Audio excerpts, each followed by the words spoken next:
Hello. Hi. And welcome back once again to Wheel Takes, a podcast about the Wheel of Time, a series of fantasy novels written by Robert Jordan and finished ultimately by Brandon Sanderson. My name's Gus. I've read all of them. And I'm Allie, and I'm a first-time reader on book 11, chapter 27?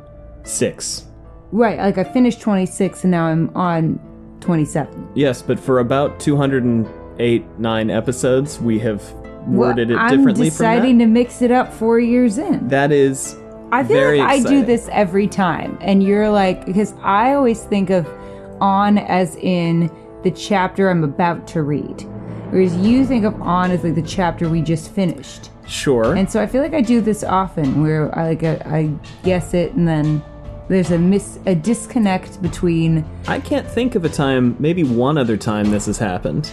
Maybe. When? I don't remember, but I know it's happened. I know it's happened things. at least once. There was one time we repeated almost verbatim an entire conversation about Russian naming conventions. Listen, in 4 years, sometimes you have the same conversation more than once. Like, to the point where I misunderstood how the last name convention worked and then remembered how it worked at the same point. Yeah. Like, roughly the same amount of time. It was wild. It is wild. This is also marriage.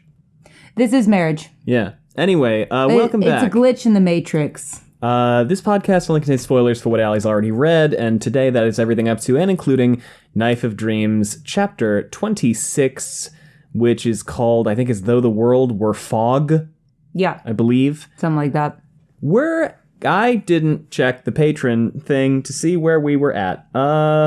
One moment. Thanks for the pint. Tara C. Tara C. or Tara. Yeah. Could be either. We literally know you. You were at JordanCon. Oh my god. That Tara. Yes. Oh, well then. Yes. Forget what I said. Yes. I'm just tired. No, you're good. Tara. Just like is gumptious a word? Like I have to no have idea. gumption? Let's find out. Yes. Is it means really? Having gumption. Really? Yes. I thought I could be making that up. Gumptious. I definitely haven't used that before. So just like a gumptious guppy. Oh. Have I used guppy? I you know what? I like it. You are someone who knows that when life gets you down, you just got to keep swimming. You do your best to stay current on events. You're up to date. You've always got a well thought out opinion on things. And you're just whip smart like that. And when challenges come your way, you never say Finn. You are perseverance personified, and for that we thank you, and thanks for being a part of this community. Thanks for jumping up to a pint, Shiraguma. Shiraguma, just like is fruitious a word?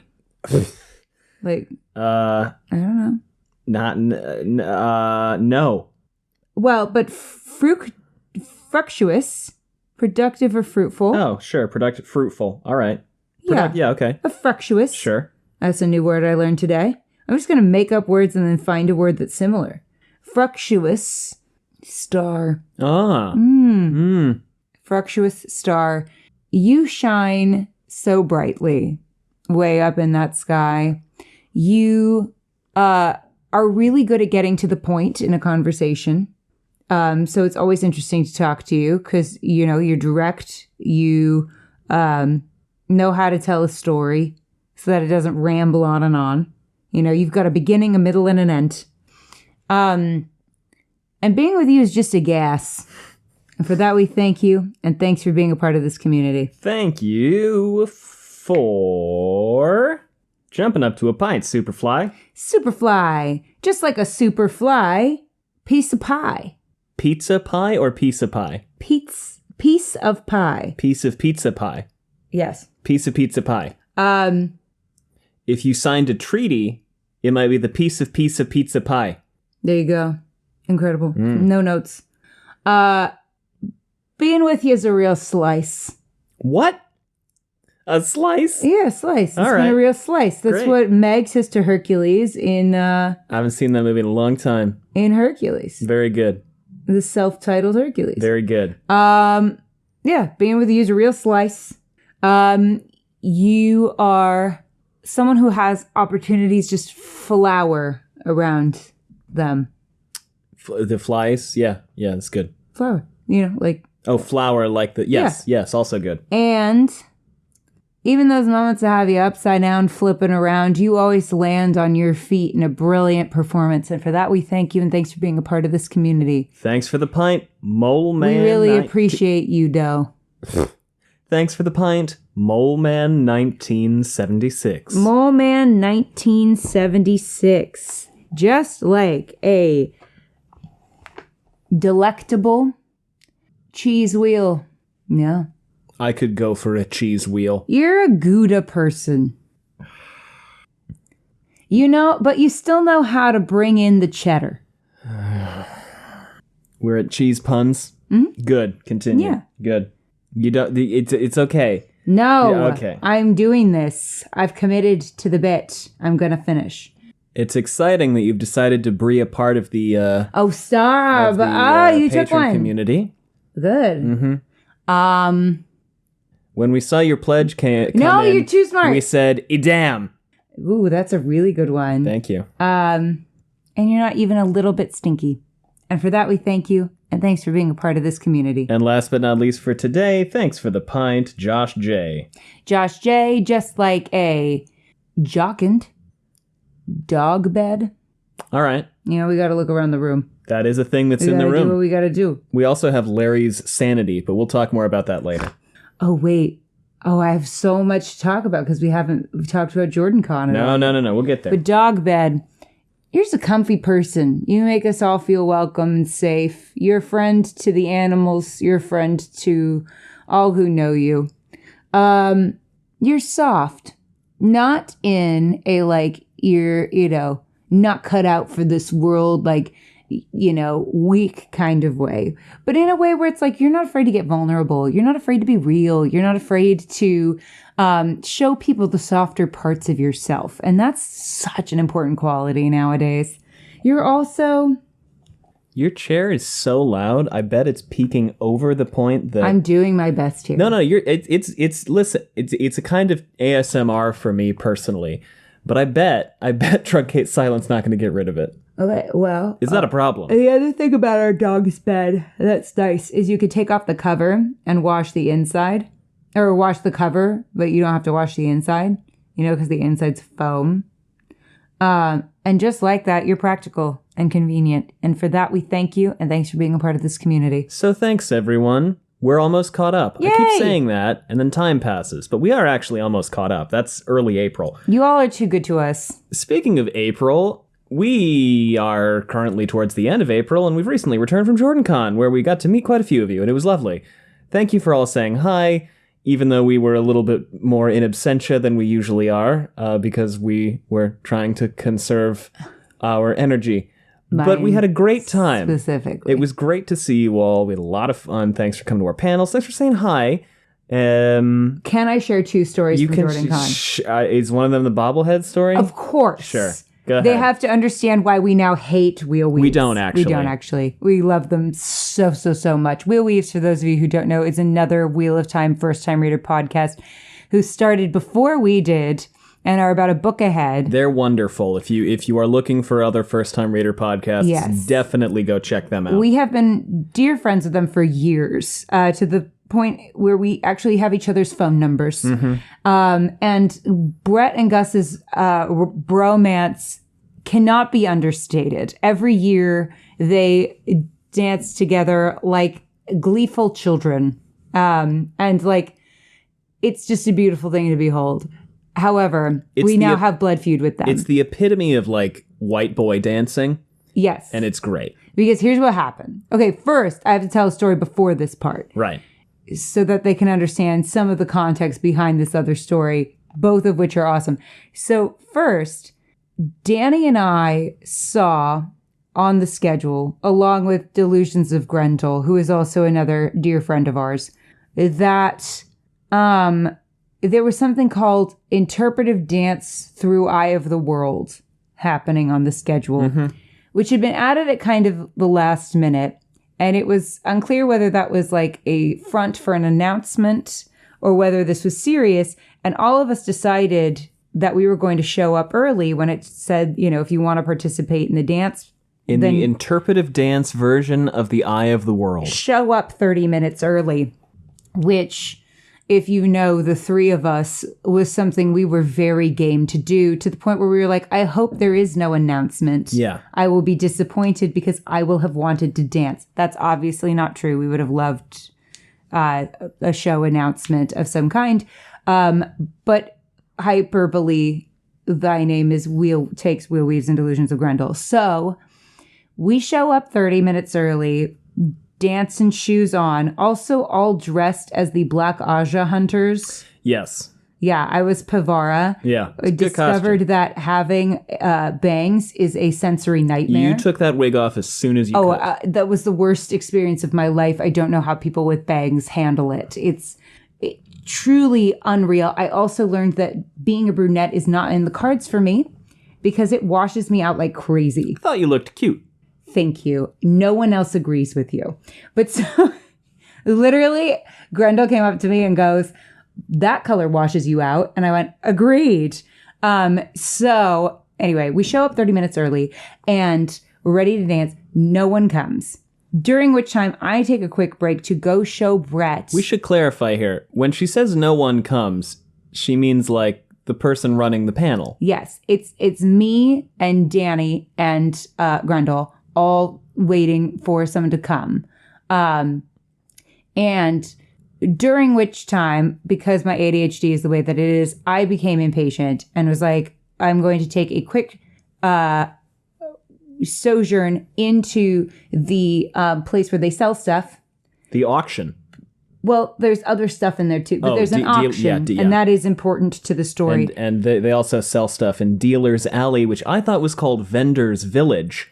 And I think it should be called Vendor's Village. Petition to change the name. But so I had mentioned to Brett that there was a Robert Jordan bobblehead in the auction that I was particularly excited about and interested in. And we knew we were probably going to lose the bobblehead because Michael Livingston, who wrote Origins of the Wheel of Time, just happened to also be enamored with the Robert Jordan bobblehead. But we wanted to, drive up the price and not just let him have it. We figured he would win it. Because it's charity. But, it's a charity auction. Because it's so charity. we were going to give him good sport. And we figured, we'd have a fun little bidding war back and forth with Michael Livingston. It would make for a great little story for us. And, everyone would go home happy, him likely with the bobblehead in tow. But we weren't going to just let him have it. And so, we're having a great time. I show Brett this bobblehead and explain to him the bidding war that we were in with Michael Livingston. And think that is that. I go back to the interpretive dance. Again, whoever was supposed to be leading it, I hope all is well, right? No problem at all, but does not come. And so the panel starts and there is nobody there. And there are maybe, 25 people in attendance? Yes, it was a sizable crowd. Like at least 10 of whom are probably listening to this episode right now. Knowing where every of these stories goes. Yeah. And so Danny and Grendel and I and a few other awesome people are game to do this completely improvised. Right. And we go up to some folks, the powers that be, and we say, who, seem to be under a bit of stress, which is fine. And we just said, we're game to do whatever. And so one of the leaders of JordanCon is reading a script while we are just interpretive dancing through the Eye of the World. It was one of the best things I've ever seen. I believe that Wheel Weaves got a recording of this. And I hope to see it at some point or actually maybe not, because it was ridiculous. It's like 23 minutes long. But there is definitely a point about halfway through because, one, I have health issues that I'm looking out for. But of course, I also can't help myself. I have to go 100%. Right. I have to do this. My teammates are relying on me. And so I am going all out. And we're just going super hard. And about halfway through, like to the point where I'm pretty sure I did like a very real pratfall. Like I believe you did. Yeah. Like I was concerned. A very big and profound pratfall. Was totally fine, but it was really fun. And then about halfway through, I realized we're still going and we're only at Camelin. And it was like 20 minutes of us like full body, like putting our whole hearts and souls into it because we thought it would be like a few minutes into this experience. It ended up being one of the most ridiculous and fun things I've ever done in my life. But I believe I told the costume contest story last year. And I turned to Danny after that and I was like, why is it that the two of us cannot come to one of these without an absolute clusterfuck happening with the two of us? Like we just walk away with like the dumbest stories. It was so much fun. It was ridiculous. But then, okay, the auction continues. We are sitting there like, all right, we're going back and forth. I have a limit, a hard and fast limit on what I consider a reasonable and appropriate amount that we should bid on a bobblehead. And I'm like, once Michael Livingston hits this mark, we bow out. We bow out and we say, enjoy your bobblehead. Yeah. On the off chance that you are not going to outbid us after this point, we don't want to put up that much cash. Yes. On a bobblehead, even though it is Robert Jordan. So. And it is for charity. Also shout out to, Larry for letting me bobble it, even though it said not to. I did ask for permission. I know. Don't get Larry in trouble. I'm not getting Larry in trouble. I am thanking him for his generosity. All right. I asked, and he said yes, and he's in charge, so he's allowed. But so, anyway, I show up. Or no, I don't show up. We're bidding. Yeah, it's a silent auction. Okay, we're bidding on this thing. And all of a sudden, we get, we put a certain amount out. The amount will remain anonymous. But we put a certain amount out, and all of a sudden it jumps like more than we thought it would and more than was reasonable. Suddenly the bid increases by 20%. Yeah, like a lot. Yeah. And we were like, all right, we're bowing out here. Okay, we get it. You really want it. Decided, all right. Yeah, we decided what was reasonable, and you outbid us by quite a bit. Yeah. And so we go up to Michael Livingston, and we're like, congratulations on the bobblehead. And he goes, oh, I forgot about that thing. I didn't bid on that. Win the bobblehead. I forgot about it. And we go, then who the fuck have we been bidding against? And a feeling seizes me. So we go to Danny. Say, Danny, you guys get the bobblehead? She said, no. No. I don't think we bid on that thing at all. We have financial responsibilities and children. Like, we're not dinks like you two. Like, we can't spend a ridiculous amount of money on a bobblehead. And we're like, oh, then who the hell won the bobblehead? Flash forward to the dance. Yeah. We show up at the dance. Brett is in an altered state. Yes. Comes up to us, arms like wide open, and is like, guess who won the bobblehead? He's like so fucking psyched. I start screaming at him because I cannot believe that he put one over on me like this. Mm-hmm.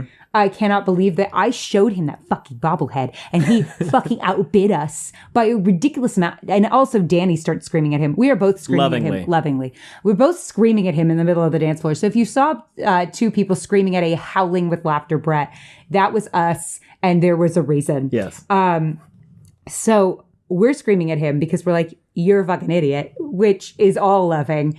And I will say the funniest thing about this is we saw Brett the next morning and he said, hey, did I tell you guys I won the bobblehead? Even though we spent the whole rest of the fucking night. We talked about it for half an hour at the dance. And he said, you guys were at the dance? Yeah, we spent the whole fucking rest of the night talking about the bobblehead. We fucking love Brett. And so then what was hilarious is then we go to the convenience store. We're like fucking dying at this point because we're like cracking each other up, like yelling at Brett about the bobblehead. Danny and I are taking turns about it. I'm screaming about how we have blood feud, and that I will bring this up. And this is so you all know, every time I'm ever on their podcast or they are on mine. And be like, where's my fucking bobblehead? Then Brett tells us that he does not intend on keeping this bobblehead. Mm-hmm. He intends on gifting it to Michael Livingston, this fucking idiot. I love him so much. He intends on gifting the bobblehead to Michael Livingston, a ridiculously expensive bobblehead, so that a piece of him, because Michael Livingston has Robert Jordan's desk, so that a piece of him can live on Robert Jordan's desk. Which is beautiful and all that. No, it's fucking stupid. It's beautiful. It's fucking stupid. I was like, you're fucking telling me that you outbid me for this goddamn bobblehead, and you're not even going to keep it? And then that released the screaming anew for both me and Danny. And then we go to the convenience store. But you know what we did get from the auction real quick? We got this ribbon that says Larry's Sanity that's framed. We will treasure it forever. I love it so much. We will treasure it forever. It's sitting on my desk right now. It's right next to us. So while a piece of Brett is now sitting on Robert Jordan's desk, that fucking beautiful idiot, a piece of Larry's Sanity is sitting on ours. And we love that for Larry. And we love that for us. But so, okay, back to Brett and why I have blood feud with Brett now. We're at the convenience store. Of course, we are still screaming at him and just getting so animated. And then Danny, I'm trying to buy all these snacks because it's the middle of the night and I'm starving. And Danny grabs them out of my hands. We are literally wrestling in this convenience store. Hotel lobby convenience store for these for this food, and she insists, she's like holding me back and she insists on buying them for me, and she just starts scanning them and is like, since we have so much fucking money to spend. And we're just fucking dying. It was like the greatest thing that's ever happened. It was pretty great. Maybe you had to be there, but it was like literally the greatest JordanCon experience I've ever had. Close second coming in at the costume contest. Well, then we got to interview Guy Roberts. Oh yeah, that happened too, which was really exciting. Really I hope great. you all enjoyed that. That's up if you haven't listened to that. Fun to see him again. Really good to see him. He's always a joy. Always. And I got really started to get into tea. Gus, Gus has a new tea hyperfixation. And I have a tea infuser, and now I'm like, I like tea. I haven't had any of the Lazelle tea yet. Well, you haven't asked for any. I would like after the podcast. I'll make you some. Have some tea? Yeah. Gus has a new tea hyperfixation. It'll new. Pass.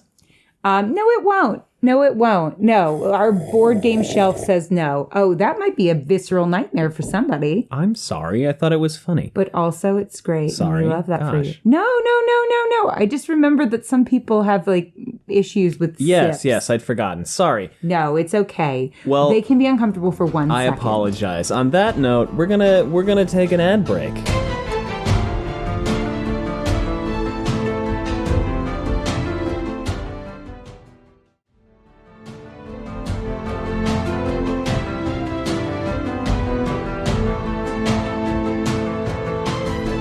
Now we can talk about the books. The books. Wheel of Time. Allie, where did we leave off? I have no idea. That's Golden right. Crane. No, and that then, was so long ago. No. That is, I'm thinking.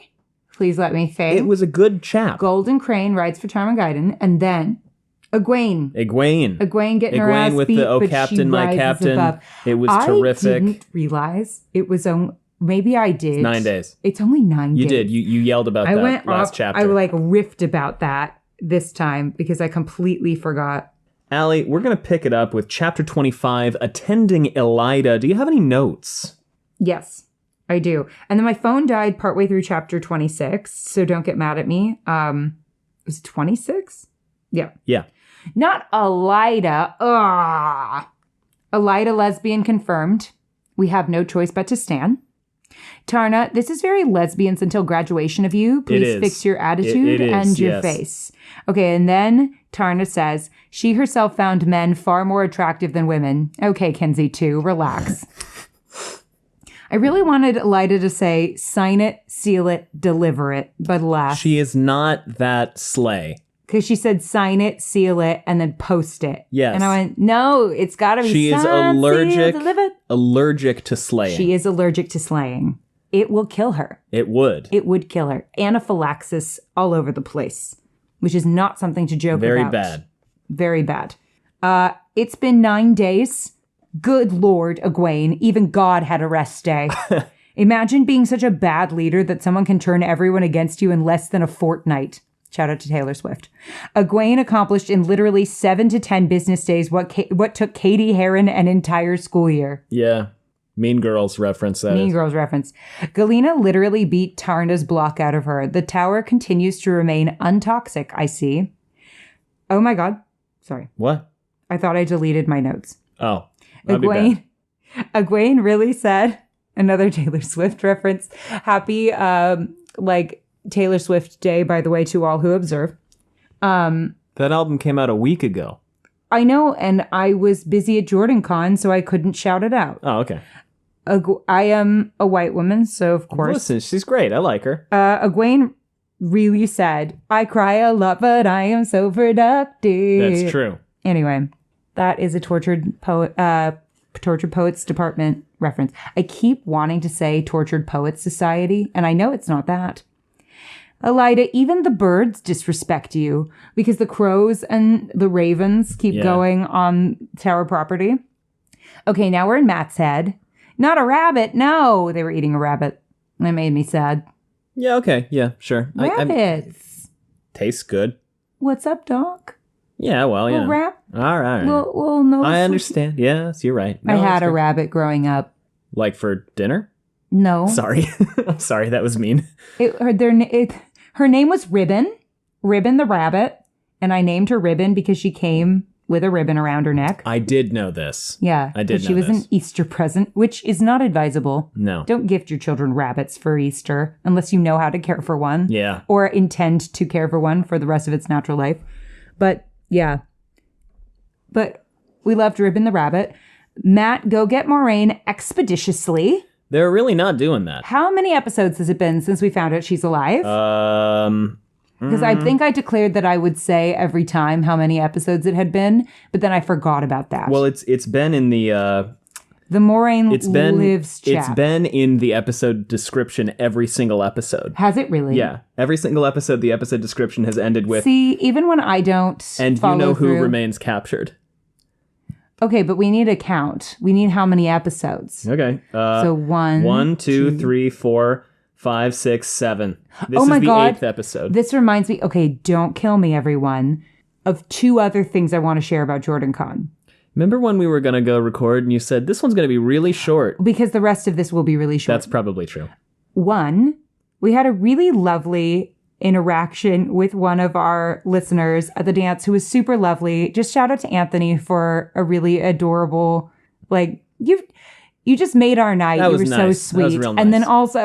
And then also one of the other best listener interactions I've ever had in my life is a friend of ours, someone we have known as a listener for a few years now, informed me that she is expecting a baby, which is so exciting. And they will remain anonymous. Of course. We're not sure if they're telling people yet, other than us. But informed me that they were expecting a baby. But the funniest thing, the best thing of my life, was that she told me that she found out while listening to the episode Beetle Math. To specifically the fucking Beetle mathematics themselves. Yeah. She's finding out that she's about to become a first-time parent. Yeah. While Gus is assuming that a Shanshan cylinder is a perfect Shanshan clerk is a perfect cylinder. And that is perhaps the greatest thing I've ever heard in my life. It made my day. If you ever have any life experiences interrupted by us doing something stupid, please let us know. It makes our day. It's so funny. So yeah.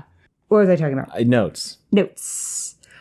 I am going to upgrade from ground transportation to UPS of my fair maiden Moraine. I will pay the additional shipping costs. I think I see the direction you're going, said Matt, but I do not see why the direction you're going in is not the direction of my gal pal Moraine.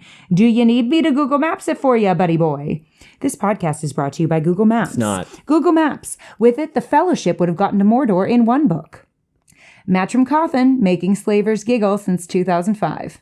Yeah. Tom, go get your girlfriend challenge. She's girlfriend? I assume. It's in Robert Jordan's world, that's a girlfriend. Gonna wife her up? What the fuck? Oh, definitely. Like the next time we see them together, they're wifing up. Really? Yeah. All right. They will be putting a ring on it. Beyonce style. Wait, so Shan-Chan have magic, but they don't have healing Apparently magic? not. Well, they focus most of their magic on destruction. What the fuck is and this construction. stupid-ass society? This is the one instance in which ethnocentrism is allowed and frankly encouraged. Let men scream when they see snakes challenge. Yes. It's always the women screaming about the spiders and the snakes. And I'm like, I've seen snakes and have not screamed. It's true. I have seen spiders and not screamed. Bees, however. I was going to say bees get you. Though I don't scream when I see a bee. I'm very much the freezer in the You fight. are the freezer. Fight or flight. You kind of clench up and I just like T-Rex arm and back away. I just endure. Yeah. I do, however, approve of not killing a snake for existing harmlessly. Yes, that was good. I don't think that we should kill snakes for just being. I also feel that way about most creatures. Do I remind you of your sister or perhaps your mother? 2-on's flirting game is unmatched. Someone call Hitch. We literally just got the band back together. We did get the band back together. The band is back together. The boys are back in town. Dude, we're getting the band back together. The boys are back in town. I don't know the rest of the lyrics of that song, but I just go, the boys are back in town, the boys are back in town, the boys are back in town. I mean, the boys are back in town. I don't think there are other lyrics the boys to are that back song, in to be town. honest. The boys are back in town. Are there other lyrics to that song? Probably. I can only picture that part of the song. I'm looking it up. We're gonna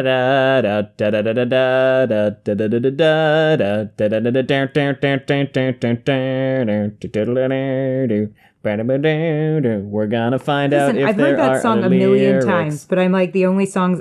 Apparently, There's a shitload of lyrics. Apparently, there's a shit. I could not tell you Well, a there you single go. other lyric that happens in that song. You know what I know is in that song? The What? boys are back in town. The boys are back in town. Yes. It's a good one. So, chapter 25, attending... By Thin Lizzy. Very good name. Attending Elida. That's the logo. What's that? It's Dice. It's Dice because Matt's in it later. Harriet also doesn't make a habit out of giving a fuck about Elida, I guess. Yeah. Allie, what happens in the Elida section? All right. Not much. Not much. She yells about the fact that they need to get rid of all the Quendiar, and then she gets a status check on Egwene. Yeah. And Tarna has a terrible read on the situation, which is that they'll break her soon. She's not sure. Yeah, She thinks they might. she's like, oh, they're being way meaner to her than Galena was to me. I'm sure that will break her eventually. Sure. Than Galena was to me when she beat the block out of me. And I was like, what a great way to handle performance anxiety. You know, when athletes get the yips, have we tried just beating the shit out of them? Shouldn't do that. I don't know if we have. Sounds like a great and healthy way to solve an anxiety problem and definitely not make it worse. Yeah, Egwene spends near enough half of every day in Sylviana's study, Mother. So much, I want her tamed to the tower's harness, not broken. I doubt she will be broken, Mother. I see. Sylviana will be careful of that. And then there was the girl herself. That was not for Elida's ears, though. Tarna had been shouted at more than enough. Egwene's stubborn, but I expect she must come around soon. And this is why shouting at our employees might be a bad idea, because they might be afraid to tell us problems when there are problems. But yeah, basically, like, she shows up, Elida's having a drink with Medani, and she's like, Medani wants to fuck. I guess they were pillow friends. They were. And Tarna's like, well, you're not supposed to do that after you graduate. And then Tarna goes, I think men are more attractive than women. And I'm like, but you find women attractive. So you're on the scale. It's like, you know how there are so many stories of like women coming out to their grandmothers, right? Yes. And the grandmothers are like, no, everyone finds women Everybody attractive. Thinks women are beautiful. Yeah, obviously. Like, Granny, you might be a little gay. Later they call and they're like, honey, I think I might be a little gay. Yeah. Anything else really about most of this? Elida's kind of an ineffective ruler. She's pissed off that people that they're negotiating at the bridge. She's pissed off. She's just screaming all the time. She's got one playbook. Yeah. Like, she's got one play in that playbook, and it's just yell at people. Oh, how the mighty have fallen. It's not a very Right? effective play. Well, it's funny when you think about it, because, I mean, she was not ineffective before. She was a poor leader by all accounts, but I don't think she was this ineffective. Well, I mean, I think that it Camelin, is snowballed Yeah. out of her control. Well, because she wasn't really she was not in charge. Well, I mean, I guess she was like an advisor, but like Morghese was in charge. But apparently she's learned nothing from Morghese. No. Yeah, I don't know. Who is letting this woman advise Camelin? She's so incompetent. She's very strong. You know remember? what? You know what? It's really inspiring to see a mediocre woman achieve this much power. But the thing is that she's strong. Way to get gender equality. She's strong in the power. Therefore, she is able to kind of take... Robert Jordan's right. It is a matriarchy. She's able to take that position because she's strong in the power. Which, again, is a really stupid bad thing. way to determine hierarchy. Listen, the White Tower structure is very stupid when you kind of unpack it. That's not me it's calling Robert Jordan stupid. It's me calling all of the women stupid instead. So, yeah, I don't know. Anything else to really say about this part? It's Obviously, fun. It's I'm nice. kidding. Yeah, but I have my issues with how the White Tower structures itself. Anything else about this section? I don't know that there's a great deal to talk about. She's going to have Egwene attend her at dinner tonight. Oh, that's going to go well. Yeah. And then we're going to switch perspective over to Matt. And how's Matt? I know. He and Tuon are growing closer. There was discussion about kissing. There was kissing.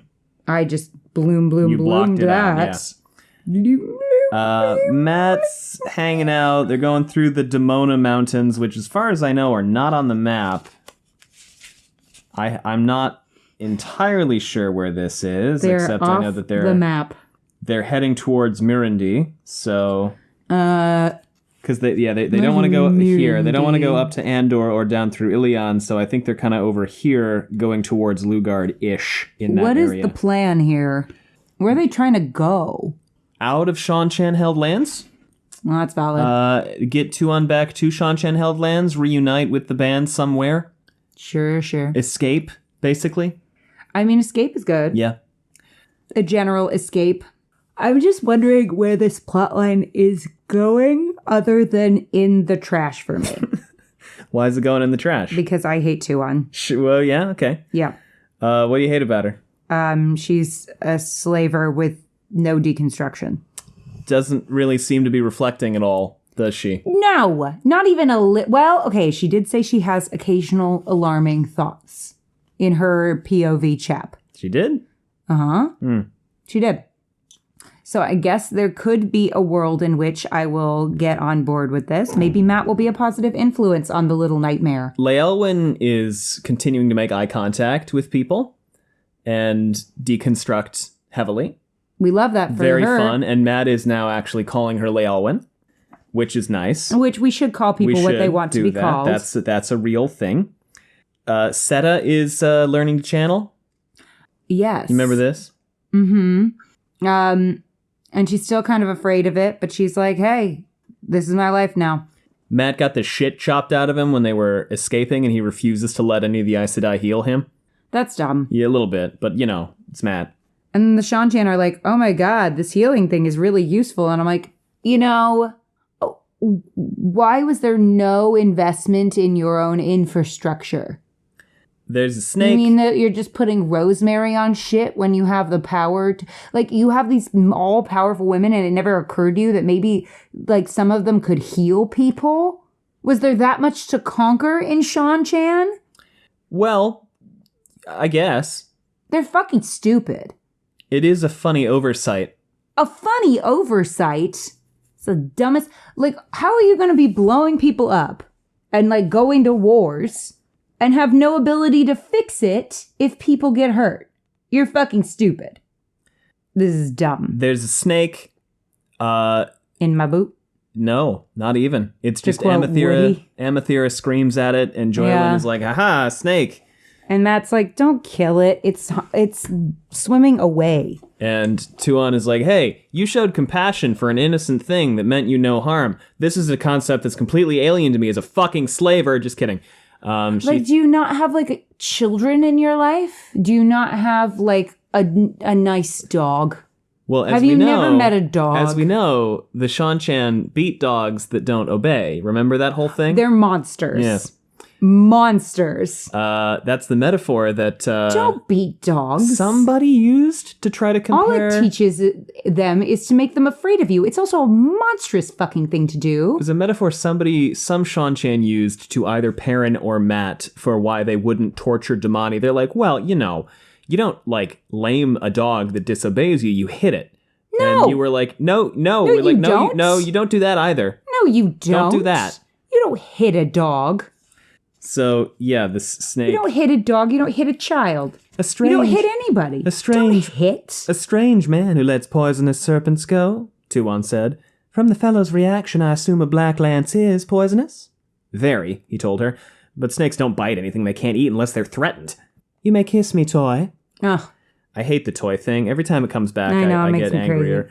Not crazy. I'm trying not to say that. I don't want to read all of this, but... Do you want to talk about it? I don't know. Listen. No. Yeah.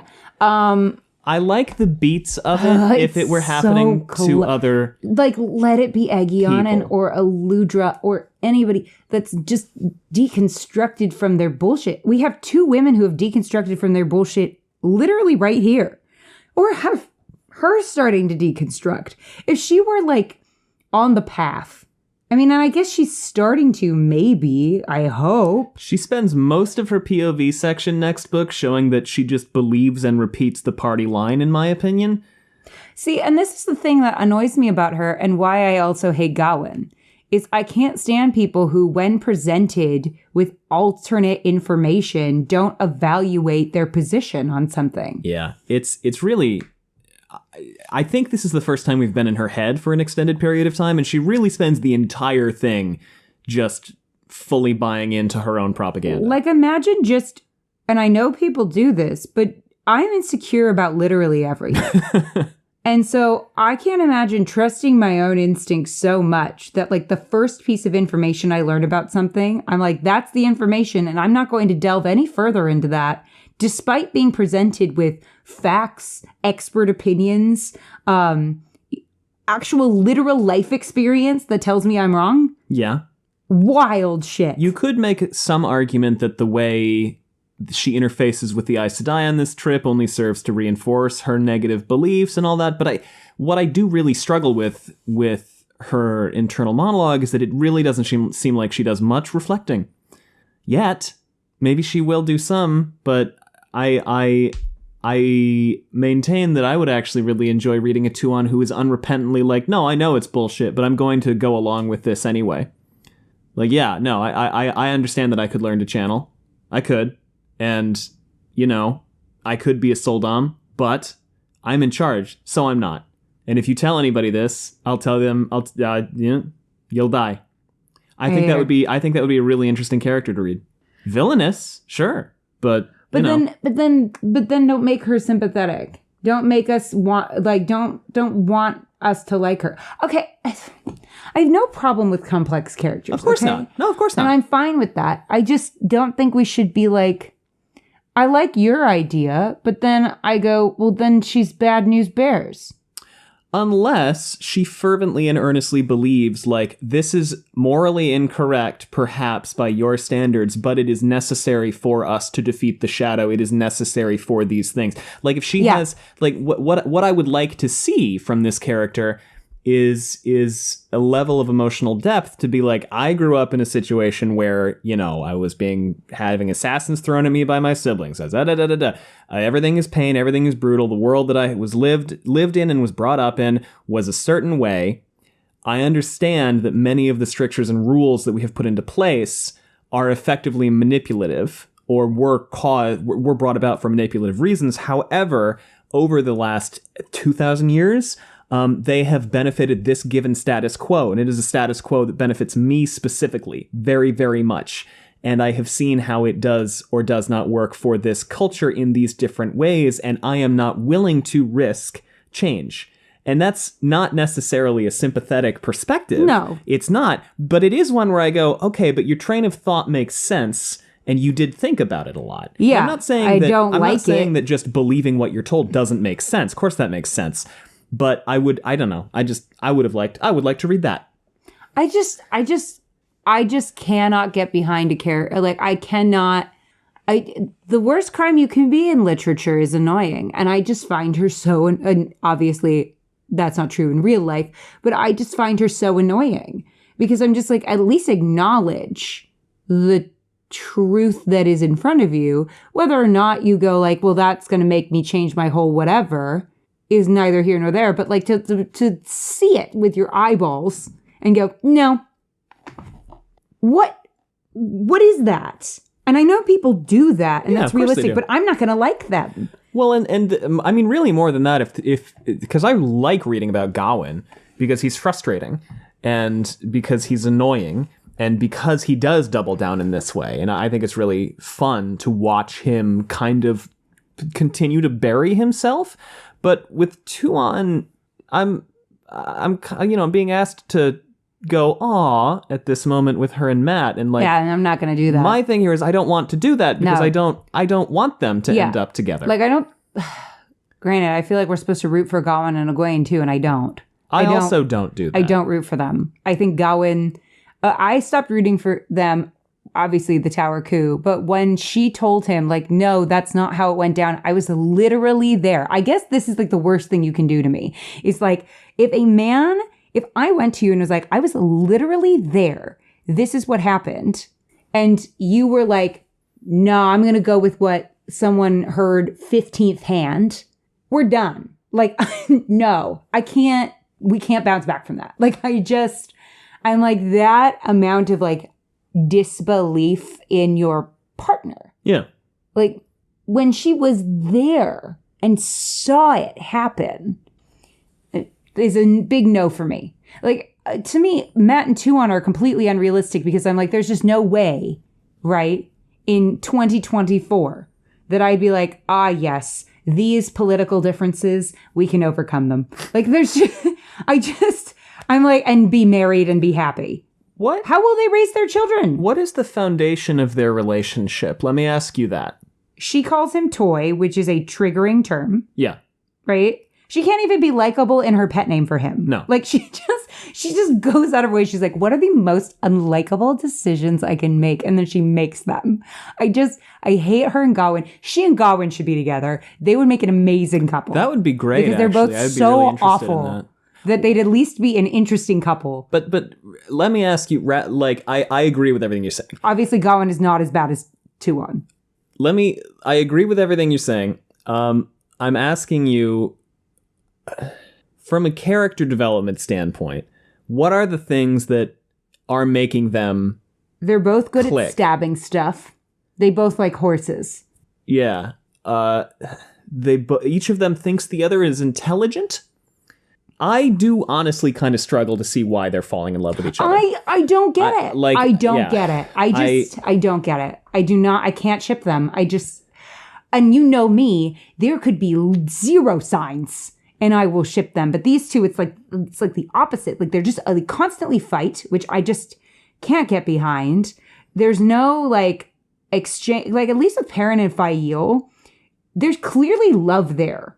Like, she saved his life, right? He's saved her life, right? They're like, they've had some really great moments together. So I'm like, I root for those kids, even though they have some toxic ass shit going on. I root for them. Yeah. Like, Rand and Avienda, same thing. They've got some toxic ass shit going on in their relationship. I still root for them because they've had some exchange of like mutual compassion trust and respect, and I mean, they've earned each other's trust. Like, what have Tuon and Matt done to earn each other's trust? Matt has given her a horse. I guess they had that alleyway moment. Yeah, the alleyway moment, and there's like a mutual. They're kind of holding each other hostage because she's his hostage, but she could also so hot. It could be. It really could be. I don't find it particularly hot. Is Robert Jordan allergic to romance? Will he like Elida with the, slaying? Will they die if they consume a little bit?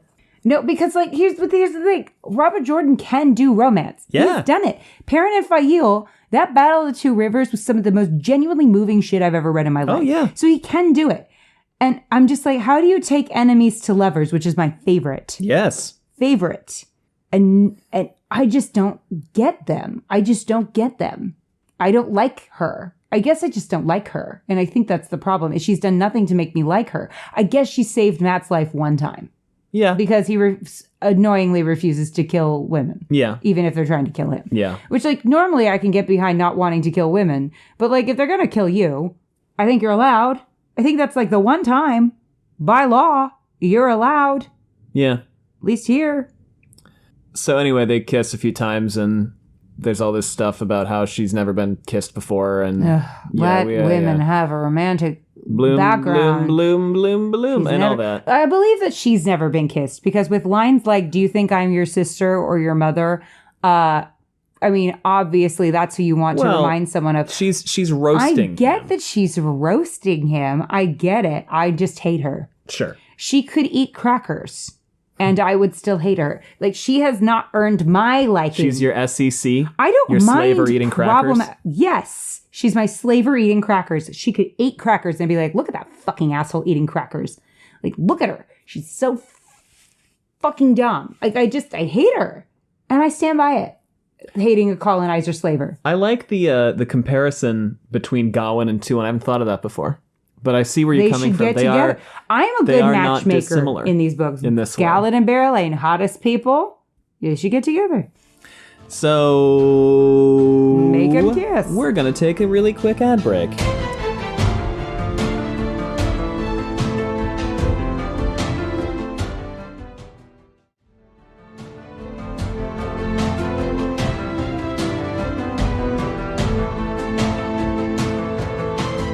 Welcome back. We're going to keep on moving here. No, we're going to stay on the fact that I hate her. We can, if you want. Because we're going into her brain.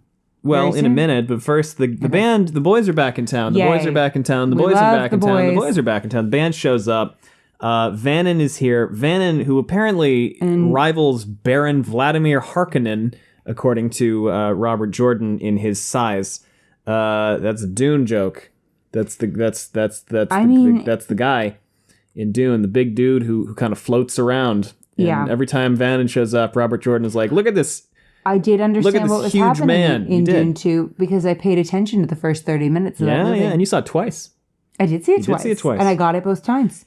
I could not describe the plot to you now, though, I think. It's very complicated. A lot happens. It's a complex plot. Yeah, there's a lot going on. Yeah. A lot going on. Yeah, hard to explain. Yeah. Anya Taylor-Joy's in it for about 3 seconds. She is. Get that paycheck. Showed up. Said 5 words, collected her check, fucking went home. She had some voiceover. Be fair. And it's good. She does a good job. I just think it's funny that I'm like, that's not you. Oh, she's gone. You know what? If you are pregnant this year, pregnant Jessica would be a really good Halloween costume. Be a very good Halloween costume. Very good. It's your time to do something really funny. Oh, all right. Talmanis is here. How do we feel? Talmanis. Maybe they should kiss. Talmanis and who? Matt? Yeah. I like anyone else that's with him. I'd be like so on board. Matt and Aludra on board. Matt and Talmanis on board. Matt and Vanna. Matt and Eggianen, I'd be on board. Even though Bail Domon is also there. Thruple. They are probably, by the way, in my opinion, Leolwyn and Bail Domon. We've talked before about the least problematic relationship. I think it's them. Well, especially because Gaul is on some shit next chapter. Gaul's on watch, isn't he? He's on notice. Yeah. He is. Where's my red flag guy from TikTok? I don't like her. I would ship him with almost anyone who's with him right now, except for her. We got to start seeing some deconstruction, or I just can't get behind them. I just can't. If she died, I would not be sad. I would not be sad. Not even a little. Even Elida at this point, if she died because she's so pathetic, I'd be a little bit sad because I'd be like, oh, she's kind of a pathetic person. Yeah. Pitiful. Tuan, I'd be like, nah, what a shame. Couldn't happen to a better person. Even Gawain, I'd be like a little sad about because I'd be like, well, he was just kind of a putz. Tuan also has the misfortune of being in a position of outrageous power and privilege. Yeah, so there's nothing sympathetic about her. There's really not much. Like, she's had every opportunity, every privilege. She has had her eyes literally opened in front of her, and she's just like, Bird Box, I don't see it. Yeah, which is not unrealistic. So I can't believe that she's intelligent then. It's like that Robert E. Lee, and granted, I'm not comparing this, well. No, God, no. You're not comparing a black woman character to Robert E. Lee. Who is that who wrote that letter? Dubois. Dubois. I think it was W.B. Dubois. Is it Dubois or is it Du Bois? I think it's Dubois. Because I know there is somebody who pronounces it differently. I know. I know people who do pronounce it differently. And I probably should know this already, but I've only ever seen it written. It is Dubois. Okay, great. And again, to be clear, I'm not going to... Listen. Yeah.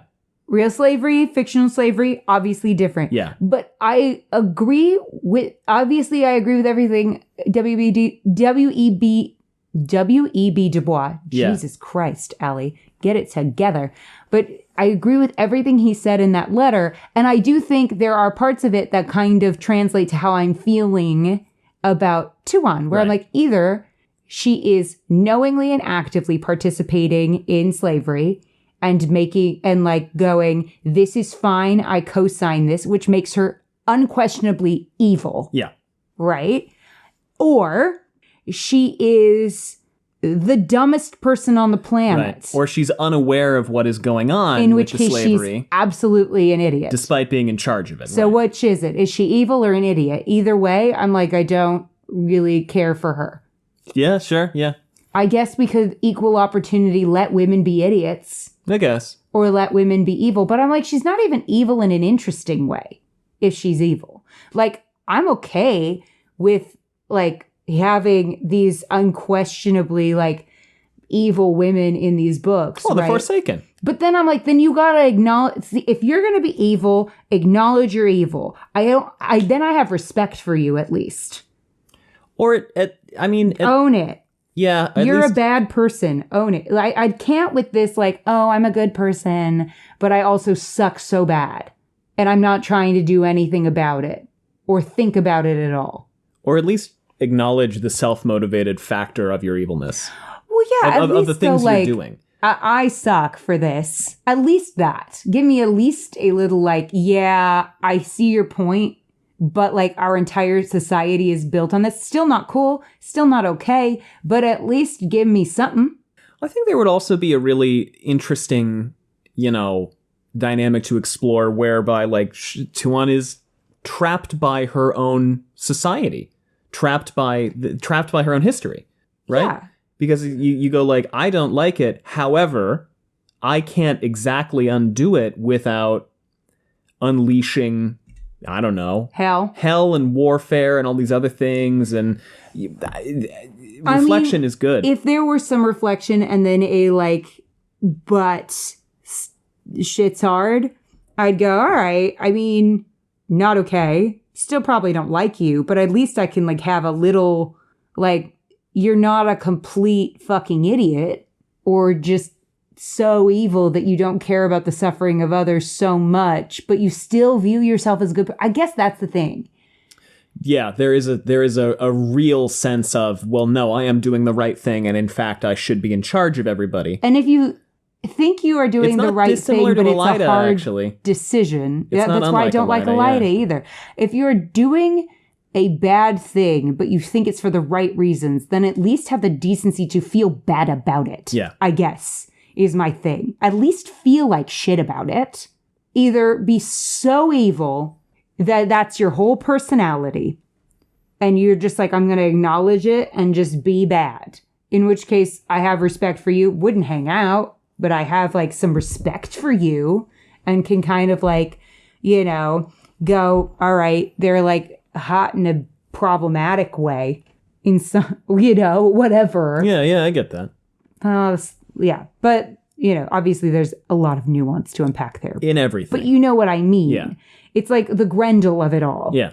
Where it's like, yeah, people... Well, any of the Forsaken. Or any of the Forsaken. Any of them. I'm like, I enjoy reading about them, even though they are the worst people imaginable, because they know they're the worst people imaginable. And they're like, yeah, I suck. I have my reasons, but like, I suck. And I'm going to unapologetically suck because I suck. And I'm like, yes, Lanfear blows up common people and is like, that's who I am. Great. I mean, not great, but like, all right. That's why I'm like, she's kind of fascinating. Yeah. Whereas Tuon is just, and certainly, I think this is why I get so animated about her, Gawain, and Elida specifically, is I don't tend to meet a lot of people that would like, you know, go around like turning people into chairs. Yeah. I don't tend to interact with people like that on a day-to-day, but I do interact with people who do shitty things, but don't feel bad about it and still think they're good people. Yeah. And who refuse to admit when they are dicks, even though the proof of their dickery is right in front of them. Dickery is a good word. I think that's why it makes me so upset. And I think that's fair. Yeah, I don't disagree with you there. I'm more likely to encounter a Tuon, someone who, you know, has so much privilege and benefits from the system that is so fucking corrupt, has copious evidence that that is the case, and then refuses to at all acknowledge it, or someone who, even though the people they love the most tell them they're wrong and give them evidence that they're wrong, and they just double, triple, quadruple down on being wrong because that was the first opinion they had. Or someone who believes that like leadership is just screaming until you get your way. I'm more likely to encounter those people on the day-to-day, and I think that's why it makes me so fucking mad. Because this is realistic badness. It is. It's extremely realistic. But because it's realistic badness and it makes me so goddamn hot under the collar, I don't want her for Matt. No. Well, again, we kind of said this earlier, but I don't see any particular reason for them to be in love with one another. And that's not to say that Matt's wife or girlfriend or whatever has to be perfect. Far from it. I don't want her to be perfect. Fael sucks a lot of the time. But she is a good person, fundamentally. She just has a very clear misunderstanding of what makes her parents' marriage work. Yeah. And she's really young and stupid. Yeah. Well, I think, sometimes. You could also... But she's smart, and she's, done stuff to earn me liking her. It would also be interesting to explore Matt and Tuon from an avenue of a marriage, a political marriage. A marriage of necessity, right? We were told this is going to happen. Okay, well, I don't like you very much. Well, I don't like you very much. Yeah, but you're friends with the Dragon Reborn. Yeah, but you've got this whole empire. All right. We have to kiss to save the world. Yeah. And maybe then they fall for each other over time after that. Yeah. I mean, I just don't understand know how you could possibly make this marriage work. Yeah, well. And I mean, she has so clear, she's starting to maybe come around, but she has so little respect for him. Oh, her POV, and she thinks of him as a toy the entire fucking time. Yeah. That I just go, I'm not saying women have to respect men. I'm saying people have to respect other people in a partnership. Yes, you do. You must. Yeah. God, I hope so. If you don't respect your spouse, then what the fuck is the point of being married to them? Watch, Wheel causes divorces. It's like, Daniel Sloss, the comedian, who's so great. He has that whole, I think it's Slosh? I have no idea. Sloss. He has this whole thing about, relationships. He has this whole, rant comedy thing that apparently has led to, many breakups and divorces. Golly. He knows he has caused the, breakups and divorces of, plenty of people.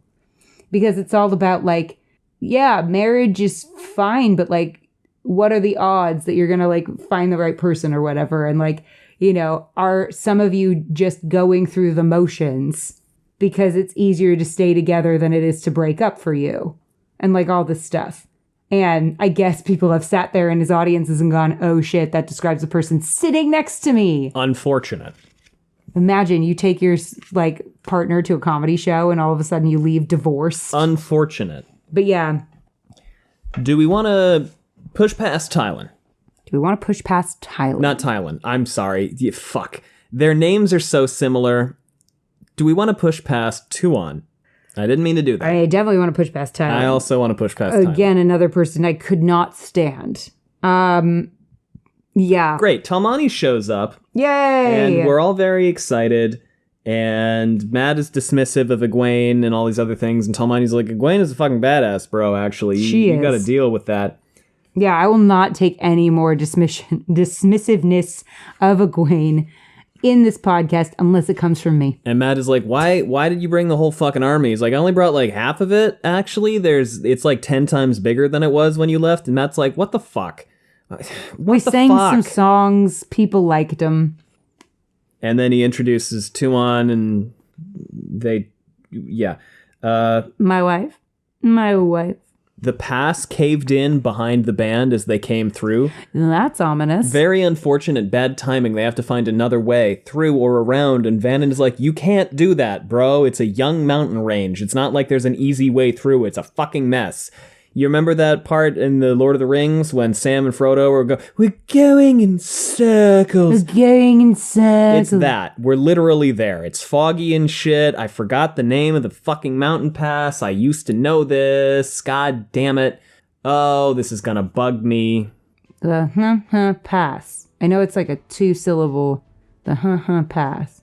The going in circles. Emin Muil. God, that took me a long time. All right. So it was not... No. Well, you were thinking of the Pass of Caradhras. That's not what I was thinking of. What were you thinking of? I have no idea. There are a lot of passes. This is yeah. So, but not in these mountains. Not in the fucking Demonas. There's like the Zhengshao Pass or something like that. I have no idea. No. There's something. Maybe it's Mulan? Is there a pass? That sounds more like that. And there, Matt's like, all right, well, fuck it. We'll figure it out. And that's the end of chapter 25.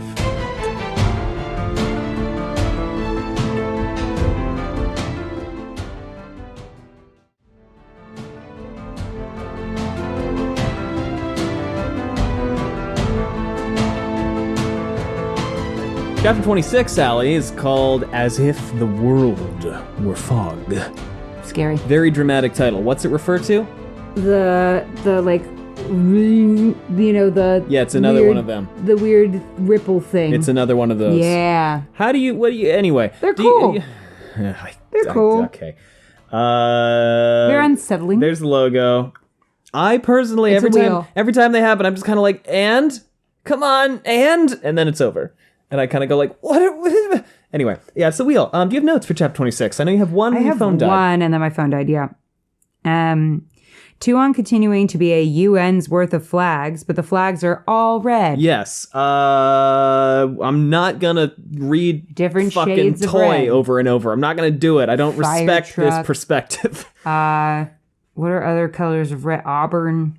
Magenta is kind of a pink, isn't That's it? like a pinky red. Yeah. Crimson. Maroon. Jesus, you with the colors Burnt today. umber. Ooh. No, burnt sienna. That's orange. Yeah. Umber, I think. What's chartreuse? That's kind of a pinkish. I'm not sure, actually, off the top of my head. So it's a Tuon perspective, and we have already talked about a great deal of this. How much of it do you want to recap? We're going to go over the events, but just in terms of kind of Tuon and her attitude towards things. We've discussed this at length, I feel. Yeah, I feel like it just kind of ties into what we talked about before. I don't have much to, add on. There's a new kind of crossbow attachment that makes you be able to load it in like 8 seconds. That's nice. Tuon is like, I got to get some of those so I can take them back and give them to my empire, which is realistic. Ugh. Give it a rest, colonizer.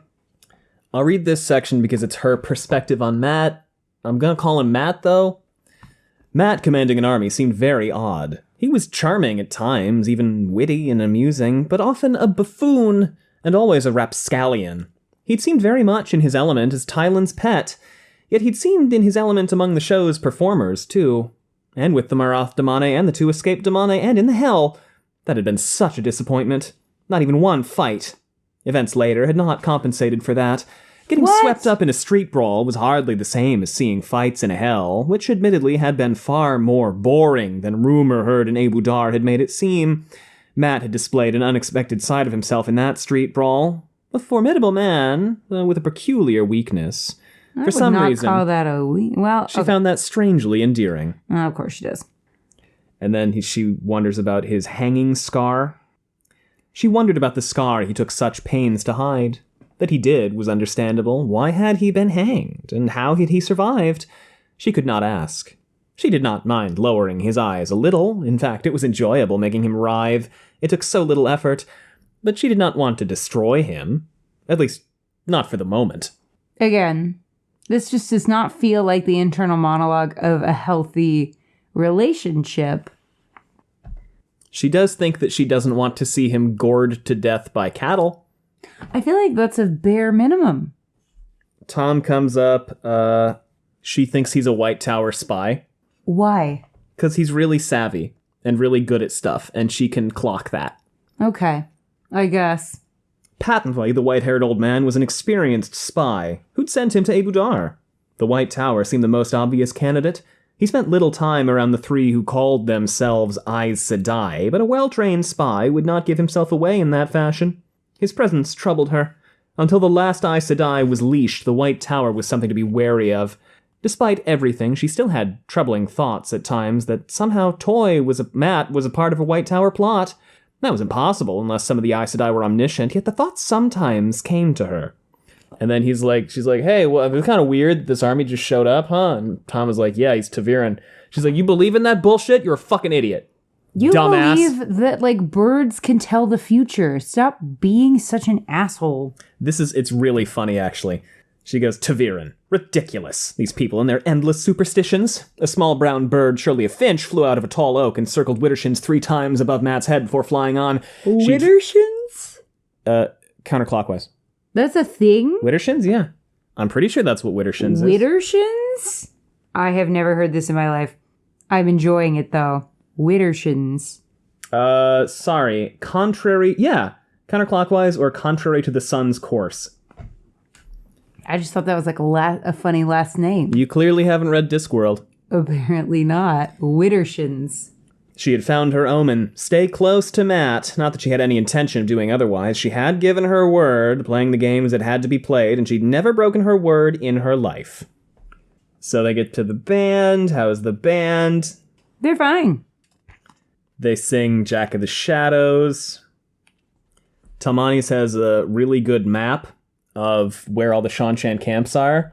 And Tuon's like, gotta probably destroy that, which is, again, not unrealistic. This dude just stares at Selucia's boobs. And she slaps the shit out of him, and we're all very happy. Yeah, okay. I'll allow it. Niram is thrilled to be back. I'm just kind of like popping through this. Feel free to interrupt anytime, Allie. Here's another wonderful tidbit from inside of Tuon's head.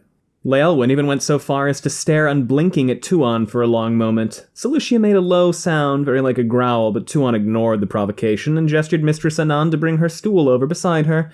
Eventually, the traitors would be punished, and the thief, the property restored to its rightful owners, and the Marath Damane leashed, but those things had to wait on what was more important. Ugh.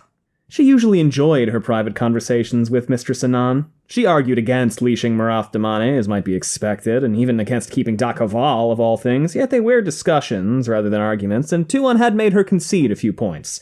She had hopes of bringing the woman round eventually. No. Not today, though. No. Anyway, anything else about any of this? Otherwise, I'll just keep kind of popping through. Hate Tuon. We'll just keep popping through. She's like, what the fuck are you guys gonna do against all the Shanshan? You're kind of fucked. And Talmani's like, no, we're not. We're gonna be fine. She's like, no, you're not. You can't win a battle against these guys. It's not just like, you're gonna get demolished. She goes, a battle won't get you out of Altara. In that case, Talmani said, he's planning us a war. And everyone thinks that's great. Is that great? They're going to war against the Shanshan to get out of Altara. Sure. Okay. And they're like, Matt'll win. Yeah. Also, I like, she asks, is he a lord or not? And Talmani's is like, excuse me? And they go, no, he hates nobles, mostly. He likes us. So that's cool. That's true. There's also some stuff about, like, some members of the band won't listen to commoners, and Matt is like, then shove their own heads up their asses because they're going to have to get used to that. Yes. Yes. See, that is a destabilizing force for good. Tuon is trash. 3,000, Matt said. You sure? Sure enough, man. Sure enough will do. Vannon can locate them if they haven't moved too far. Tuon looked at him squatting there by the map, moving his fingers over its surface, and suddenly she saw him in a new light. A buffoon? No. A lion stuffed into a horse stall might look like a peculiar joke, but a lion on the high plains was something very different. Matt was loose on the high plains now. She felt a chill. What sort of man had she entangled herself with? After all this time, she realized she had hardly a clue. Maybe if you had asked him, real questions about himself instead of just lingering over the prophetic things, you might actually have uncovered some information. But then again, it's Matt, so also maybe not. You want to move on? You're just kind of staring into the middle distance. I hate her. We're going to switch to Perrin. How's he? He's great. They're about to attack the Aiel, the Shido. What day is it? The day before? Day 54. Of not having his wife? Of not having his wife. That's actually a long fucking time. It's a long fucking time. Okay, so wait. Real quick though. You know when Beetle Boy was? When? Day 51. It's been 3 days. Okay, but can we just say, Egwene has accomplished her mission basically in like 9 days. Yes. And it took Perrin 54 days to get his wife back. I mean, Pretty that's funny. kind of funny. Pretty funny. He calls some wolves. They put the tea in the thing. What thoughts on any of this? Get your wife, King. Yeah. Kill Rohan while you're at it. That'd be good. Oh, yeah, we have to talk about him. We have to talk about him. Yeah, I know. No. Sayanid is also there. I love Sayanid. I love Sayanid so much. I just take every opportunity I can to say how much I love Sayanid. She's a short lesbian. Then I love her too. She's fucking great. Remember that one time we tricked Roman into drawing art of her with Pride merch? We did? I said, there's people have drawn art of her with Pride merch. And Roman on Twitter, I believe it's Roman Imps, said, Wheeltakes mentioned that people have drawn pictures of Sayanid with Pride merch, but I couldn't find any. So I made some. And I went, haha. Why did we we tricked them on purpose? No, it was an accident. But well, I like that they did that. They did draw it, and I liked it, and it was great. And all of their Sayanid art is really good. I love it. Anyway, Pride merch. Sayanid's great. Love Sayanid. Bunch of them are like swimming down the aqueduct, right? Why? To get into town. Okay, sure. I guess that would be a way. This is but a little confusing to me. I feel like it would make you kind of vulnerable. Yeah, this was a little confusing to me as I was rereading it. Can you give us a rundown snorkeled Can you give us a rundown on what's going on here? They're going to put the tea that makes you unable to channel in the water in the aqueduct. Basically, Boston harboring the aqueduct.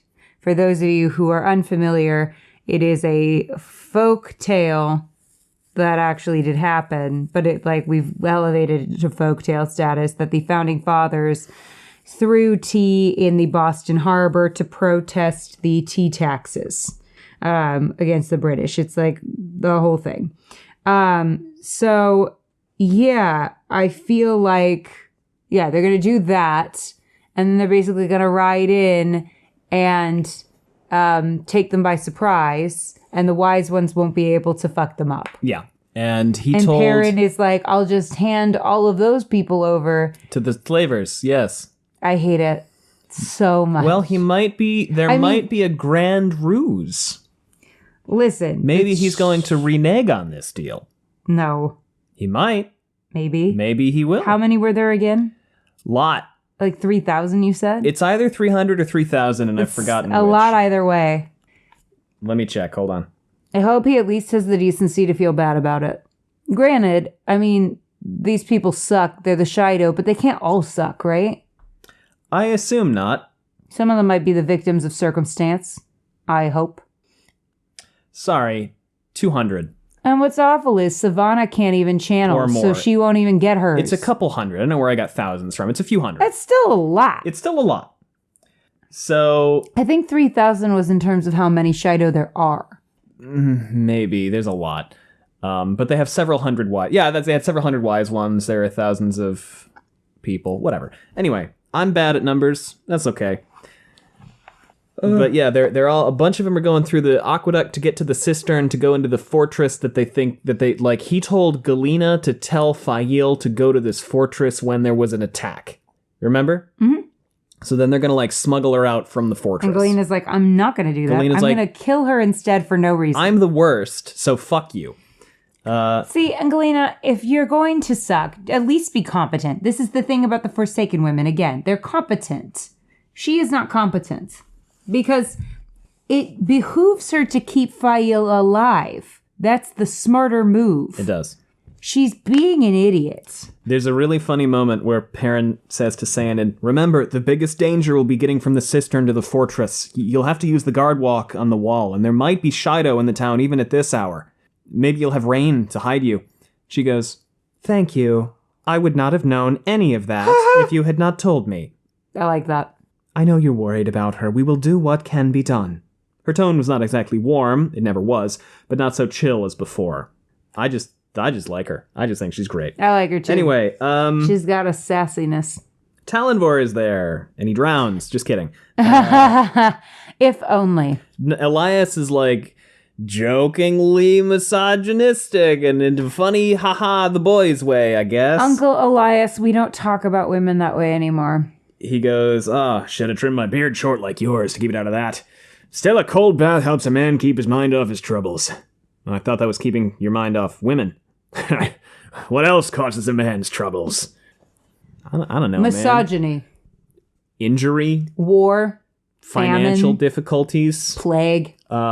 The dog pooping in the house. Like a lot of stuff. That's not happened. Petey's never done that. That's not an us situation. I'm saying that may cause, if that did happen to a friend of mine. Repeatedly recently. Their dog had very bad stomach problems. Oh, no. Several days in a row. Oh, yeah. No. Yeah. Anyway, moving on. Talonvor is there, and he's excited, and yeah, good for him. Okay. And the Ch25 are going to, and a bunch of other people. Ban Alcine is there. Is his fucking With nose. His fucking nose. Clogs up the aqueduct, fucks up the plan. It would take the entire aqueduct to serve as a neti pot for that giant-ass nose. Gaul is here. Gaul shows up, and Perrin is like, the fuck are you doing? We're not making fun of big-nosed people. It's just that every time Robert Perrin Jordan, thinks of every Van, fucking time, except in this section, nose. talks about his nose. He goes, the maidens can do any scouting you need, Perrin Ibarra. Then he looks over his shoulder at the maidens and goes, I heard them talking when they thought I was not listening. Unlike her wife and the others, Chiad is properly Guyshine. Bane too, but I care nothing for her. Okay, but can we just say that if they're going to abuse the Guyshine thing, we can rescind that? Chiad still has the rest of her year and a day to serve after we rescue her. No! When a man has a woman as Guyshine, or a woman a man, sometimes a marriage wreath is made as soon as wife is put off. It is not uncommon, but I heard the maidens say they would reach Chiad first to keep her from me. And Sulin does some hand talk, and Perrin is like, whatever, man, I wasn't listening. But can't we just rescind that? Yeah, no. Perrin's like, what did you say? I was focusing on my wife. Which, by the way, joke. That in this situation, that'd be correct. Yeah, but he doesn't. He's the one just time. Like, interesting. Listen, I don't like... Well, he also says Bane doesn't really matter to me. He does, yes. Which, I mean, Chiad really That's your girlfriend's girlfriend. Yeah. Or whatever. I'm not getting into it. We're not doing it. That's your girlfriend's girlfriend. We are getting into it, and they're girlfriends. Yeah. Leave me alone. So yeah, they're girlfriends, and I'm like, that's kind of shitty, but whatever. I mean, I guess, yeah, you would care about Chiad more, but to say Bane doesn't matter to me, well, what is the context at which he says that? He says... Because I just went, whoa, mega harsh, bro. Chiad is properly Guyshine. Bane too, but I care nothing about her. Nothing. Chiad still has... So basically, what does he want to do here? He wants to take Chiad Guyshine. Yeah. Which is stupid, but whatever. But does this mean she's going to be guy shamed during the last battle? Better Yes. not. Better absolutely goddamn not. Assuming the last battle happens in the next 10 months, That's so dumb. then yes. Chiad and If Bane she's not fighting in the last battle, I am rioting. will both be guy shine. I am rioting. If she is alive and not fighting during the last battle, I am. No, don't wink. Don't blink at me. I didn't wink at You you. didn't wink. You blinked. It's my He's big innocent innocently blinking. calf eyes. Oh, you're so pretty. Just But big so- eyes at you. Yeah, I don't believe you. Robert, don't do this to me. Do not. You know, if we had a bobblehead, you could point at it and say neuter this. my woman. But we don't have a bobblehead, so you can't point at it and say this. Yeah, because of fucking Brett. Because somebody... You glorious idiot. I I love him so much. Um, I know you love him. he's great. So, yeah, Gaul wants to rescue Chiad so he can take her guy shine in the hopes that in the But, next... like, come on, surely the Shido taking her guy shine and then taking advantage of the system and having no intention of setting her free. She's still guy shine. No, that's She's still guy fucking stupid. That's stupid. Gus, that's stupid. That's a stupid rule. Chiad believes she is guy shine. Oh She is still guy my shine. God. No, she isn't. That's But stupid. Gaul is hoping that in the year, the 10 months and a day or so that she serves as his de facto servant, she will fall in love with him. The Gareth Bryn school of... There you go. The laundry spanker romantic I just education want to see system. it done the other way one time. Yeah. Just one time. So Perrin wants to go follow them, but he I doesn't. guess that'd be Matt Tylan, but that was creepy and awful. Well, it's all creepy and awful, but that was the creepiest and awfulest. He elects not to follow them because he's like, well, you know, Galeen should be okay to lead the battle, except he's really into charging with There's the a boys. Galeen and a Galena in the same plot line? Galena, whatever. Good Lord, Robert, please. Arganda. I beg you. Arganda was more sensible, but he was so anxious for Queen Aleandra that he might well order that charge as well. Oh my God, can we just punt Arganda into the fucking aqueduct? You're Just drop kick that despising motherfucker. of Arganda, of Gerard Arganda, a character who, if you went to JordanCon and said Gerard Arganda, nobody would know. 5 people would know who you're fucking talking about. He's an Your idiot. loathing of this man is one of my favorite things. Because there's no way you care about Aleandra more than Perrin cares about Fael. There's just no goddamn way. There's no world in which anyone has ever cared about some boss of theirs more than someone cares about their wife. Unless the marriage is really, really bad and the boss is exceptional. But that is not the case here. Perrin catches up with Grady. How's Grady? I mean, the marriage is not great, but, you know, It's not there have awesome. been really good moments, and he It's got clearly some cares about his wife. problems. It's got some issues. I mean, I guess maybe, okay, giving him a little grace. From Arganda's perspective, he thinks that Perrin just, like, diddled somebody right after, oh, the Barrelane thing, right? right after Fael went missing. So By the way, perhaps from his perspective, it is reasonable to assume he might care about his boss more than Perrin cares about his wife, considering that would be a really shitty thing to do. do you like how the Barrelane thing is just over now? Thank God. Just stopped. Thank God. Yeah, just It's stopped. a stupid thing, and it should never have happened, and she's going to end up with Gallant anyway. And I will be here for it, honestly. I think they would actually be very well matched. How's Grady? Is he gravy? Grady's gravy. No, he's not. He's not? He's having a terrible time. He's He is? exhausted. Oh, no. He's making gateways all the fucking time. Poor Grady. He's wiped out. Somebody He's do sleepy. something. He could do with a cup of tea of tea from Decus Dice. No, that is where I got the tea. Decus Creations, I think. They had Baldur's Gate themed tea, and I actually just ordered a bunch more. Of course you did, because you're in your tea era. Yeah, it was good. I think it was Decus. You know, Decus Dice, I think. Yeah. since Gus is in his tea era, if any of you have, like, really great Recommendations. tea recommendations, Yeah. we'd love to hear them. Yeah. Okay, so anyway, the dog will snore. I'm not apologizing for it. Don't. And You're welcome for his teeny little snorts. Grady's doing bad. He's very tired. I am very excited about this, by the way. Can I just say? Yeah. I'm excited. Like, I I have been ready for this battle to happen for like 3 books. How many books? When did Fayo get kidnapped? End of Crossroads? No, end of Path of Daggers. Crown of Swords? Path of Daggers. So what, like 2 books now I've been waiting for this? 2 full books. Oh, I'm so excited. And almost all of this one. I'm excited for Roland to die. I'm just positive Perrin's going to put an axe in that head. Well, I guess maybe he doesn't have the axe, so the hammer will do. Perrin, Grady... That's fair. He wanted to... Never mind. I'm not going to say that. Okay. Grady... I was going to say something inappropriate. Hold on. I'm going to pause and you can say it to me off mic.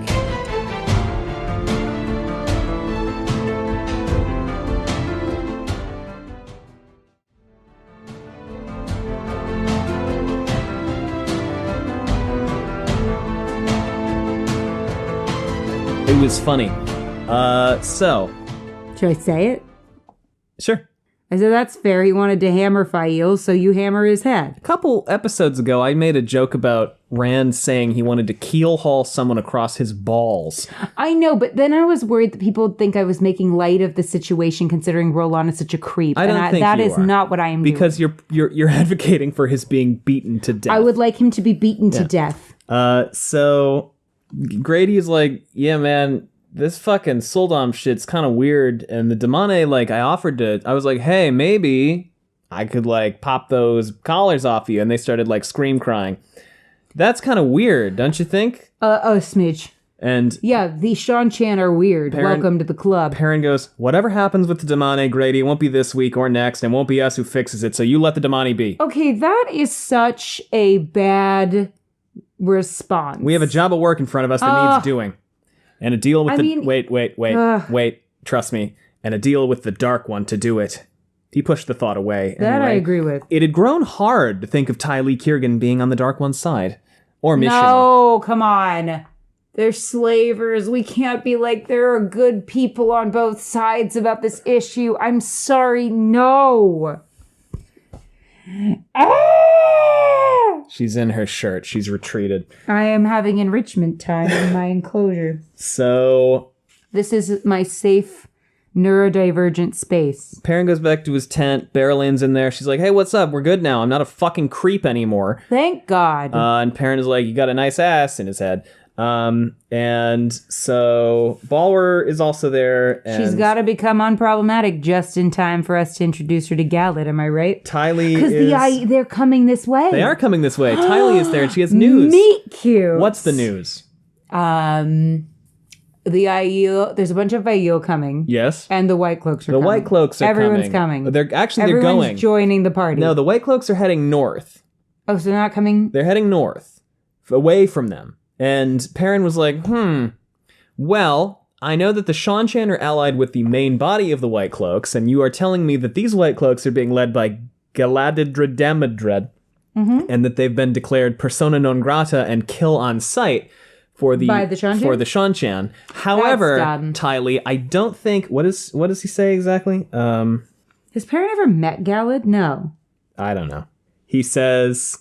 I don't care how many White Cloaks desert the Seanchan. Fail is the only thing I care about. All right, and this is the correct response. And I don't think the Banner General will give up the chance to collar 300 or 400 more Damane to chase after them. And Barrelane grimaces. She's like, Jesus Christ, dude. Why do you have to remind me that we are facilitating this? I mean, seriously. I know you love your wife, but this is really shitty. But at least Perrin has the decency to feel bad about it. A little bit. He does. He says he does. He does, yeah. No, he does. And Balwer is like, this Galad guy kind of fucks. I'm into this. This guy's cool. I should probably write him a thank you letter, send him a cake. This Galad guy is about to fuck Barrelane. I love that Barrelane decided what? No, I want that to happen. Anyway, go ahead. What, does it not? No, I can't tell you. Please continue. What were you going to say? I don't remember because now I'm concerned that my 2 hot people don't get together and kiss. They're both the hottest people. Why would they not kiss? They must kiss. Hot people kiss. So... They could fix each other. There's also a bunch of Shido heading towards Malden, so like they gotta get doing fast. They're probably... No, wait, they're not Shido, are they? Wait, I don't know. There's Aiel coming. They're not sure who they are. And then the world is like fucking boom. It's as though the world were fog. And everybody's like, whoa. And Perrin is like, doesn't sound like my fucking wife. So... Honestly, though, okay, here's the thing. It's annoying to read, but it's the correct response. It is. And that's the point where we switch to Fail. Ugh, do we have to talk about Roland? He's just wanting her to play kissing games. No, we don't have to talk about Roland. We've talked about Roland. Do you want to talk about Roland? He wants her to play kissing games. I don't like him either. And end up doing other things, probably. And Fael is like, I hate this. This is terrible. I hate it too. The guy is an HR nightmare. He's not just an HR nightmare. He's an HR... He's a training video. What's the thing where there's like a demon at the foot of your bed? Sleep paralysis demon? He's an HR sleep paralysis demon. That's got to be the title. That's got to be it. Yeah. Yeah. He transcends nightmare. I think he's the worst. Anyway, he's worse than Talonvor. Like all of the HR representatives, is that what they call them? Representatives? HR? I don't know. Departments? HR rep, yeah. All of the HR reps within a mile of us have just woken in a cold sweat at the mention of this man. He's like one of those videos they make for you that like the anti-harassment training videos. Where you're like, who would act this way? Yeah. You're like, wow. What kind of person that's kind of extreme. Is this guy? Struggle with this question? Like, it's like what's these are the training videos. It's like, what's workplace harassment? Do we want to talk about how... Is it saying, hi, Deborah, how are you? Is it saying, great job on those reports, Deborah? Or is it saying, damn, Deb, what those titties do? And you're like, who is struggling with these questions? Do we want to talk about how Fail's kind of like laughing because she thinks this is sort of funny? Or do we want to never talk about that ever again? I want to never. Excellent. I hope that he is smashed to death by Perrin's hammer. So I crave the day. Oh God, and he does. Oh God, I forgot. Can I demonstrate what he does? Oh, he runs his finger down her cheek. Which come on, man! Terrible. Roland is the kind of person that needs that HR video. To her credit, Fael hates this too. She just doesn't. I'm not saying she doesn't. Yeah. I'm saying Roland is the fucking worst, and I would like to beat him to death expeditiously. Galena shows up. She's like, give me the fucking stick. And to beat Roland to death, hopefully. Yeah, and Fael is like, promise you're going to take us out of the town. She's like, oh, you're a little fuck, aren't you, you fuck? And they slap each other.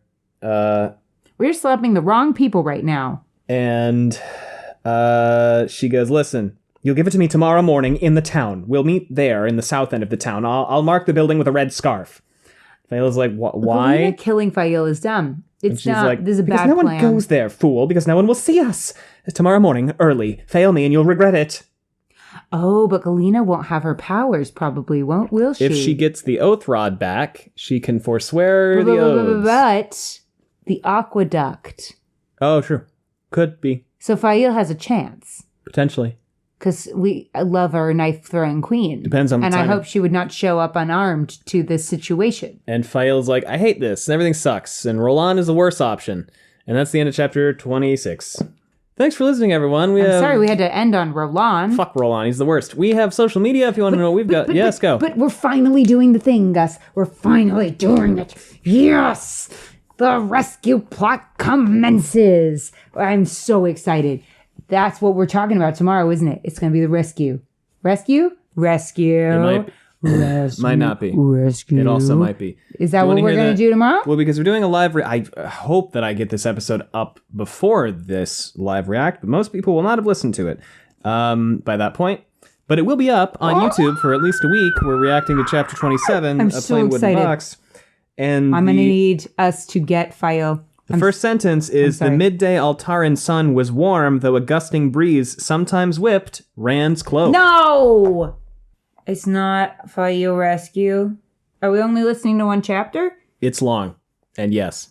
Thanks for listening. Oh! It's Semirog.